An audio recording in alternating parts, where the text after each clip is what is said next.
왜 어떤 사랑은 돌아서서야 비로소 진심을 깨닫게 되는 걸까요?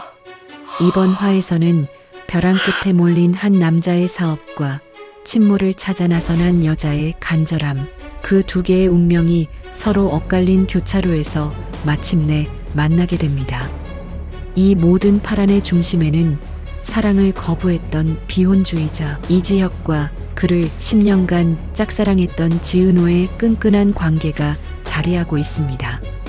사랑보다 일과 현실을 택했던 남자 이지혁, 그리고 그런 선배를 10년간 짝사랑하며 헌신했던 지은호. 두 사람의 관계가 계약 결혼의 파국을 겪으며 절교를 선언한 지 오래지만 이지혁의 마음속에서는 마침내 억눌렸던 감정의 분수대가 터져나오고 말았습니다. 이지혁은 결국 지은호에게 용기를 내어 자신의 진심을 고백합니다. 알고 있었지? 내 마음 알고 있었잖아. 하지만 지은호의 대답은 너무나 담담했고 그 침착함은 이지혁에게 깊은 충격으로 다가왔습니다. 알고 있었어요. 이지혁은 거절당할 것을 직감하면서도 더 이상 자신의 감정을 숨길 수 없었음을 고백합니다. 나도 알고 있었어. 내가 무슨 대답을 할지. 그런데 거절당할 거 알면서도 너한테 말할 수밖에 없어졌어. 그러나 지은호의 마음은 이미 차갑게 닫혀 있었습니다. 그녀의 입에서는 아픈 과거를 후회하는 듯한 날카로운 말이 쏟아져 나왔습니다. 그러게 꼭 말해야 할 때는 안 하고 안 해야 할 말은 잘하네요. 지은호는 이지혁이 과거 자신을 매몰차게 거절했던 이유를 다시 꺼내며 이제는 자신이 그를 밀어낼 차례임을 분명히 합니다. 선배 나한테 안 어울리는 사람이잖아요. 근데 안 어울리는 이유가 이지혁은 지은호가 박성재에게서 자신의 속마음을 전해 들었음을 알게 됩니다. 자신이 지은호를 아꼈기에 완벽한 사람을 만나길 바랐다는 이지혁의 고백은 오히려 지은호의 분노를 폭발시키는 기폭제가 됩니다. 왜 선배 마음대로 남의 인생의 기준을 정해요? 내 인생인데. 지은호의 분노는 과거 결혼 소식을 듣고 화를 냈을 때 왜 이지혁이 솔직하게 이유를 말해주지 않았는지에 대한 서운함과 배신감이 뒤섞인 것이었습니다. 내가 선배 결혼 소식 듣고 화냈을 때 왜 이유를 말 안 해줬어요? 지은호 네 조건이, 환경이 내 기준에 안 맞아서라고 했으면 아주 간단했을걸. 내가 그렇게 선배를 오해하게 만들어 놓고 선배는 아무런 설명도 해명도 변명도 해주질 않았잖아요. 지은호는 이지혁이 허세와 체면 때문에 진실을 숨겼고 그 결과 10년 동안 서로를 믿고 지지했던 우정마저 산산조각 났음을 비수처럼 꽂아 넣습니다. 선배 진짜 안 됐다. 뭐하러 나를 좋아해요? 이제 다 소용없는데. 지은호는 이지혁이 하늘건설 사위 자리를 얻기 위해 정보아와의 계약 결혼을 선택했던 과거를 다시금 언급하며 자신이 가장 싫어하는 사람이 바로 돈 때문에 사랑 없는 결혼을 선택하는 사람임을 단호하게 밝힙니다. 정보아 씨가 그 결혼식장에서 도망치지 않았다면 선배 지금 하늘건설 사위니까 아마 부사장쯤 됐겠네요. 나는 그런 사람은 싫어요. 돈 때문에 사랑 없는 결혼을 선택할 수 있는 그런 사람은 싫어. 지은호는 더 이상 이지혁에게 미련이 없음을 선언합니다. 우리는 정말 서로 안 어울려요. 선배 우리는 이미 깨진 그릇이야. 깨진 그릇은 다시 붙일 수는 있어도 쓸 수는 없다고 하잖아요. 그러면서도 예전처럼 좋은 선후배로 지내자는 제안은 잔인하게도 이지혁의 고백을 완벽히 거절함과 동시에 두 사람 관계의 마지막 남은 끝마저 선배와 후배라는 딱딱한 관계로 재정의하는 것이었습니다. 이지혁은 이 단호한 선에 충격을 받아 멍하니 서 있을 수밖에 없었고 지은호 역시 이지혁이 방을 나가자마자 눈물을 글썽이며 혼자만의 아픔을 감당합니다. 이지혁이 지은호에게 거절당해 마음이 복잡한 와중에도 현실의 무게는 여전히 그를 짓눌렀습니다. 현재 그는 AP 기업 인수라는 거대한 프로젝트에 목숨을 걸고 있었는데 이 소식이 아버지 이상철의 귀에까지 들어가고 말았습니다. 정년퇴직 후에도 여전히 정직함과 안정을 중시하는 아버지. 이상철은 아들이 한 방을 노리는 것처럼 보이는 이 무리한 사업 확장에 분노를 감추지 못합니다. 너는 그렇게 돈에 포안이 섰냐? 어떻게 AP 같은 그런 큰 기업을 인수할 욕심을 내? 어떻게 한 방울 못해서 그렇게 안달이야? 이지혁은 자신의 진심이 돈이나 욕심 때문이 아님을 호소하지만 이상철은 경험도 없는 놈이 한 방에 꼭대기를 올라갈 생각을 한다며 아들을 나무랍니다. 아버지 제발 그러시지 마세요. 아버지의 생각으로 판단하시는 거 그만하시라고요. 아버지의 생각이 틀릴 수도 있잖아요. 이지혁의 절규에 가까운 호소는 아들의 선택을 존중해달라는 간절한 외침이었지만 이상철은 여전히 판단부터 하는 아버지의 모습을 보였고 이지혁은 아버지의 방식이 자신에게 아무런 도움도 안 된다고 단호하게 선을 긋습니다. 이지혁의 이 비장한 외침은 자신의 상황이 사방이 막혔다고 느꼈기 때문이었습니다. 지은호의 고백 거절로 사랑의 길이 막혔고 아버지와의 갈등으로 가정의 지지마저 불안해진 상황 속에서 그에게 남은 것은 오직 이 AP 인수라는 일밖에 없었기 때문입니다. 한편 이지혁이 지은호에게 고백하고 거절당한 사실을 털어놓자 박성재는 친구로서 복잡한 심경을 드러냅니다. 박성재는 이지혁에게 미안해하지 말라며 자신이 지은호에게 고백하지 않을 것임을 밝힙니다. 이 고백 포기는 단순한 양보가 아니라 자신의 지은호를 향한 감정이 사랑이 아니었다는 뼈아픈 정리의 결과였기 때문입니다. 박성재는 자신의 새어머니 고성희와의 긴장 관계 속에서 따뜻하고 포근한 지은호의 모습에 동경했던 것일 뿐 사랑은 아니었음을 깨닫고 후련함을 느낍니다. 그는 이지혁에게 일에 집중하라고 조언하며 친구로서의 마지막 지지를 보냅니다. 아들 이지혁과의 갈등으로 마음이 복잡해진 이상철은 결국 지은호를 찾아가 요즘 젊은 세대의 생각을 묻습니다. 요즘 20대, 30대 친구들 참 살기 어렵잖아. 근데 요즘 젊은 사람들 그런 생각들 많이 하나? 지은호는 자신이 바라본 젊은 세대의 고충을 솔직하게 털어놓으며 이상철에게 공감을 구합니다. 저희 세대는 부모님 도움 없이는 아무리 열심히 일을 해도 집을 장만하거나 결혼 후에 당당한 삶을 꾸리기가 어렵잖아요. 그래서 제각각 살아요. 특히 지은호는 이지혁이 고등학교 시절 겪었던 사건을 언급하며 이지혁이 돈, 환경, 배경을 중요하게 생각할 수도 있다는 점을 이해시키려 노력합니다. 이상철은 요즘 세대가 힘드니까 그럴 수 있구나라며 아들을 이해하려고 노력하지만 이내 다른 남자를 못 잊는 여자와 결혼한다는 이지혁의 과거 선택에 대해서는 여전히 복잡한 심정을 드러냅니다. 이 대화 중 지은호는 문득 자신의 친부모에 대한 오랜 질문을 꺼냅니다. 지은호가 입양아라는 사실은 이미 알려져 있지만 그녀는 늘 버려졌다는 아픔을 마음 한구석에 품고 살았습니다. 정말 만약 절 잃어버리신 거라면 절 낳으신 분은 아직도 절 찾고 싶을까요? 이상철은 이 질문에 부모로서의 진심을 담아 단호하게 답합니다. 아, 당연하지. 잃어버린 거라면 당연하고 또 당연하지. 부모인데. 이 따뜻한 위로는 지은호의 마음에 큰 울림을 줍니다.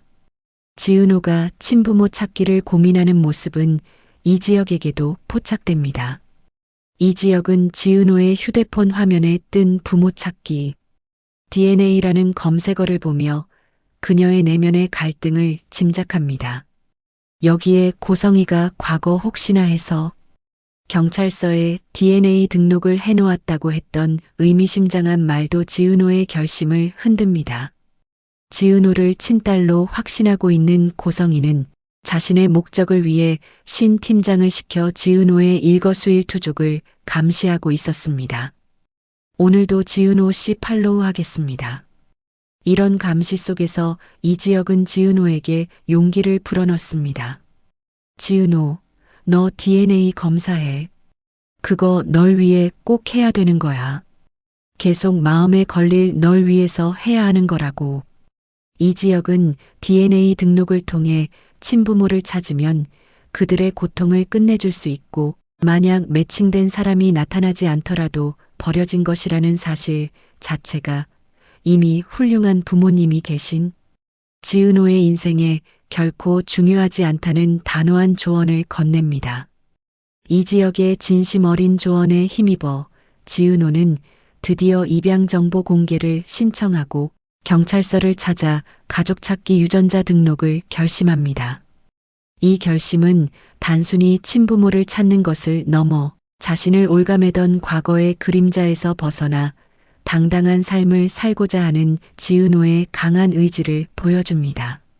한편 이지혁의 여동생 이수빈은 패션 크리에이터 사업과 가맹점 일을 병행하며 바쁘게 지내고 있었습니다. 돈 많고 잘생긴 남자와 결혼하고 싶어하는 계산적인 면모를 지녔지만 그녀의 진심은 결국 자신을 챙겨주는 사람에게 향합니다. 친구 이하은과 함께 할머니 옷장 털기 콘텐츠를 준비하던 이수빈은 조옥래 할머니의 옛 추억이 담긴 68년 된 원피스를 발견하고는 직접 입어봅니다. 조옥래 할머니는 손녀의 모습을 보며 돌아가신 어머니 생각에 결국 눈물을 보입니다. 엄마도 보고 싶고 속절없이 흘러간 세월이 너무 서글퍼서 그런다. 이 진솔한 눈물은 이수빈과 이하은 그리고 라이브 방송 시청자들에게까지 가족과 세월의 의미를 되새기게 하는 감동의 순간을 선사합니다. 하지만 이수빈의 내면에는 또 다른 갈등이 싹트고 있었습니다. 바로 박성재를 향한 마음이었습니다. 이수빈은 박성재가 가맹점에 찾아와 자신이 민지와의 싸움에도 불구하고 계속 일하는 이유를 묻자 마침내 숨겨왔던 진심을 고백합니다. 나 오빠 좋아하네. 조건 좋은 남자를 원했던 그녀에게 이혼남의 오빠. 친구라는 자격 미달인 박성재를 향한 뜻밖의 감정이 터져나온 것입니다. 박성재는 이수빈을 지혁이 막내 여동생으로만 보았고 헛소리하면 여동생으로도 안 볼 줄 알라며 단호하게 선을 긋습니다. 이수빈은 이 냉정한 거절에 결국 상처를 받고 맙니다. 지은호의 손은 떨리고 있었습니다. 그녀는 마침내 친부모를 찾기 위해 DNA 검사를 받았고 경찰서를 나서며 복잡한 감정에 휩싸였죠. 아, 기분이 이상하다. 혹시 맞는 사람이 있다면 어떡하지? 그녀는 어릴 적부터 자신을 키워준 엄마 정순이에게 깊은 미안함을 느꼈습니다. 친부모를 찾겠다는 이 행동이 자신을 조건 없이 사랑해준 엄마의 마음에 상처를 줄까봐 두려웠던 겁니다. 바로 그 순간 은호의 휴대폰이 울립니다. 전화 속 정순이는 다급한 목소리로 은호를 가게로 불렀는데요. 엄마 은호야, 너 오늘 현장 안 간다 그랬지? 그럼 지금 가게로 좀 와. 은호는 혹시 남동생 지강호가 또 사고를 친 건 아닌지 걱정했습니다. 왜 강우가 사고 쳤어? 하지만 이 사고는 기분 좋은 소식이었습니다. 철부지 같던 지강호가 엄마의 갈비 신메뉴를 본사에 제안하는 메일을 보낸 것이었죠. 본사에서 직접 시식평가를 하러 오겠다는 말에 정순이는 망신당하면 어떻게라며 초조해했지만 은호는 엄마를 안아주며 용기를 북돋아 주었습니다. 아, 엄마 이건 강호가 사고 친 게 아니지. 너무 기특한데. 엄마표 갈비가 얼마나 맛있는데 엄마 미안해. 은호는 자신을 업어주려는 정순이를 애써 밀어냈지만 속으로는 엄마 미안해를 되뇌며 눈물을 글썽였습니다. 친부모를 찾는 일 때문에 마음이 무거워진 은호의 눈물은 정순이의 따뜻한 눈길에 곧바로 포착되었는데요. 은호야, 너 무슨 일 있어? 은호는 애써 미소를 지으며 어지러워서 그랬다고 둘러댔지만 마음속으로는 이미 DNA 등록을 후회하고 있었습니다. 자신이 버려진 아이가 아니었기를, 그저 잃어버린 아이였기를 바라는 간절함과 동시에 자신을 키워준 엄마에 대한 죄책감이 그녀의 심장을 짓누르고 있었습니다. 한편 이 모든 상황을 은밀히 지켜보고 있던 사람이 있었습니다. 바로 은호의 친모인 고성이었죠. 그녀는 은호가 유전자 채취를 했다는 보고를 받고는 음흉한 미소와 함께 잘했다, 지은호라고 중얼거렸습니다. 자신의 아들 한우진의 간이식 적합자를 찾기 위해 친딸인 은호를 이용하려는 권력에 집착하는 고성이의 무서운 속내가 다시 한번 드러나는 순간이었습니다. 이지혁은 인생 최대의 위기에 직면했습니다. AP그룹 인수를 위한 예비 입찰에는 성공했지만 자금 확보가 가장 큰 문제였죠. 직원들마저 회사가 잘못될까봐 노심초사하는 상황에서 이지혁은 자신이 왜 이 무모한 도전에 덤볐는지에 대해 생각합니다. 남들은 바위에 계란치기라고 하는데 그 말도 안 되는 엄청난 걸 하려고 하잖아. 재미있어서 덤비는 거 아니에요? 이지혁은 기업 인수를 재미있어서 하는 미친놈이 어디 있어? 라고 반문했지만 사실 그가 사랑보다 일을 먼저 택하며 살았던 이유, 초라하게 살고 싶지 않았던 그의 내면 깊은 곳에는 늘 성공에 대한 강렬한 욕망과 재미가 숨어 있었습니다.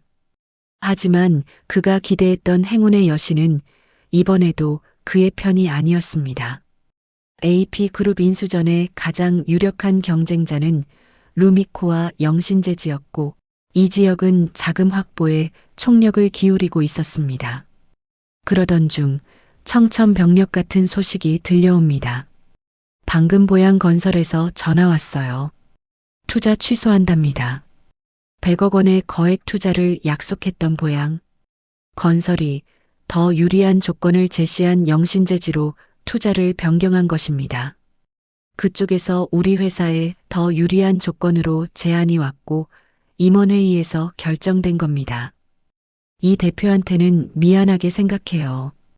이지혁은 분노했지만 보양건설 상무는 오히려 이지혁을 향해 차갑게 일축했습니다. 사업이라는 게 자기 이득 보려고 하는 거지 남 좋자고 하는 겁니까? 인생 공부했다고 생각해요. 믿었던 파트너에게 배신당한 이지혁은 벼랑 끝에 몰렸습니다. 현실을 인정합시다. 이번엔 행운의 여신이 이 대표 손을 안 잡아주네요. 이지혁은 모든 것을 잃고 초라해진 자신을 향해 절규했던 과거처럼 이번에도 포기할 수 없었습니다. 당분간 자신에게 전화하지 말라는 친한 동생 박성재의 말에도 이지혁은 쉽게 포기가 안 되는지 혼자 뛰어보겠다 하고 갔어라는 파트너의 말을 남기고 홀로 고군분투합니다.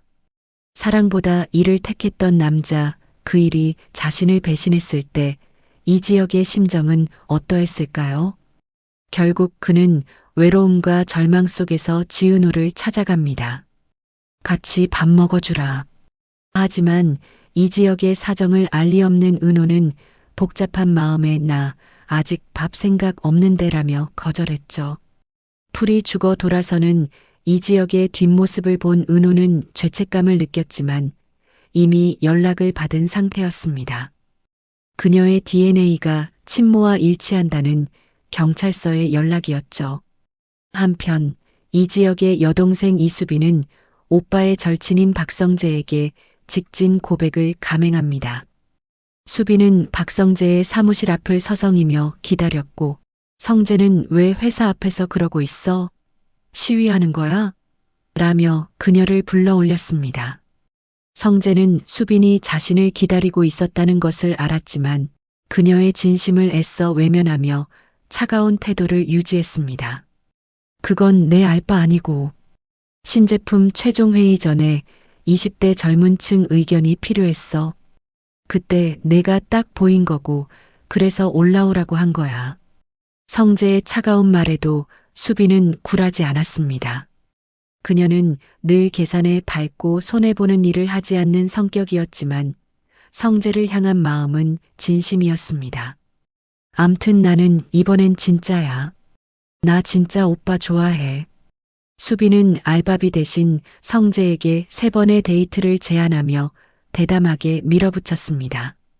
알바비 대신 나랑 딱 3번만 만나주라. 딱 3번이야. 3번이면 남녀 사이가 될 수 있을지 없을지 알 수 있어. 수빈의 진심과 집요함에 결국 성재는 항복합니다. 아, 알았어. 야, 너 이제 가. 3번 딱 3번 더는 없어.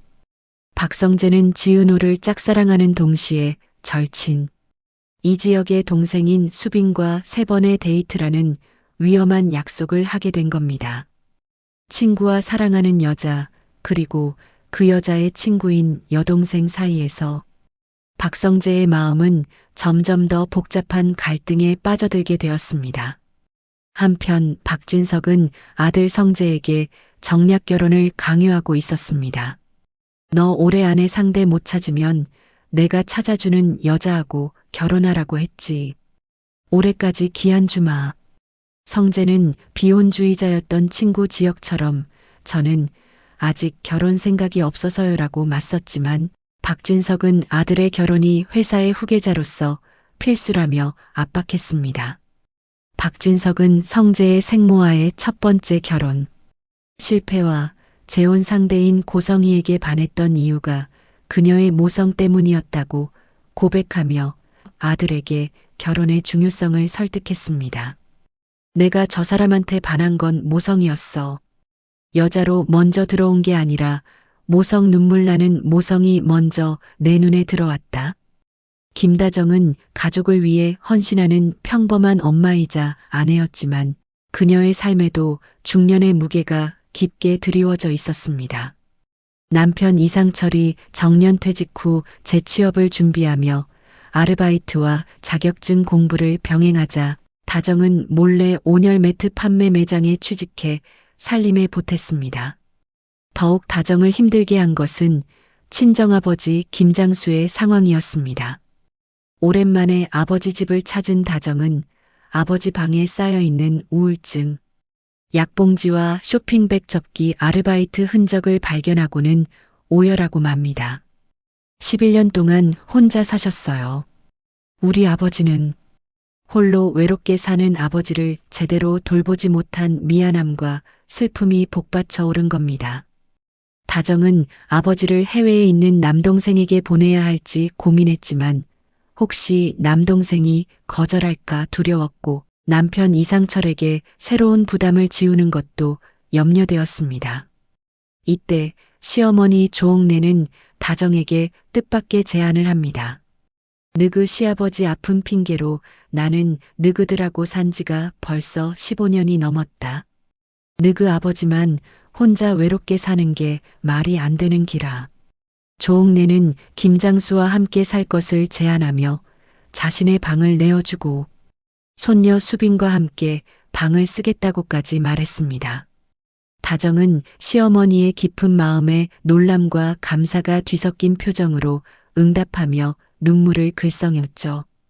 그렇게 말씀해 주셔서 너무 고마워요. 다정은 아버지의 외로움을 해결하고 가족의 평화를 지키려는 중년. 여성의 복잡한 감정을 고스란히 짊어지고 있었습니다. 결국 지은호는 친모를 찾았다는 경찰서에 연락을 받고 잔뜩 긴장한 채 약속 장소로 향했습니다. 어떤 사람일까? 나는 아무런 기억이 없는데. 그분은 날 반가워할 거 아니야. 어떻게 돼야지? 절 낳으신 분은 아직도 절 찾고 싶을까요? 그녀의 마음속에는 자신을 낳아준 사람에 대한 궁금증과 혹시라도 자신이 버려진 아이가 아닌 잃어버린 아이였기를 바라는 간절함이 뒤섞여 있었습니다. 경찰의 안내를 받아 문을 열고 들어선 은호의 눈에 들어온 것은 익숙하면서도 충격적인 뒷모습이었습니다. 그녀가 고개를 들었을 때 천천히 뒤돌아선 사람은 바로 고성이었습니다. 이사장님. 고성이는 자신의 눈앞에 나타난 지은호를 보고는 깜짝 놀라며 천연덕스럽게 연기를 시작했습니다. 은호 씨가 경찰서에 웬일이에요? 이어 고성이는 아니 말도 안 되라고 외치며 주저앉아 눈물을 흘리더니 결국 쓰러지는 신용까지 했습니다.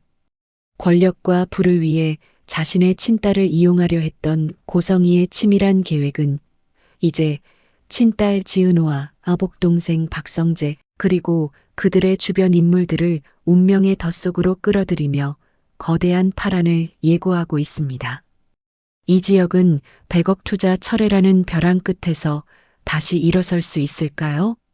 지은호는 자신을 버렸던 친모 고성이의 눈물과 연기에 속아 어머니 정순이와의 관계를 위태롭게 만들까요?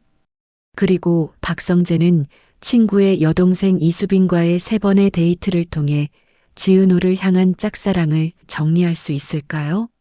사랑과 현실, 가족과 욕망이 뒤엉킨 이들의 화려한 날들은 과연 어디로 향하게 될까요? 구독, 좋아요.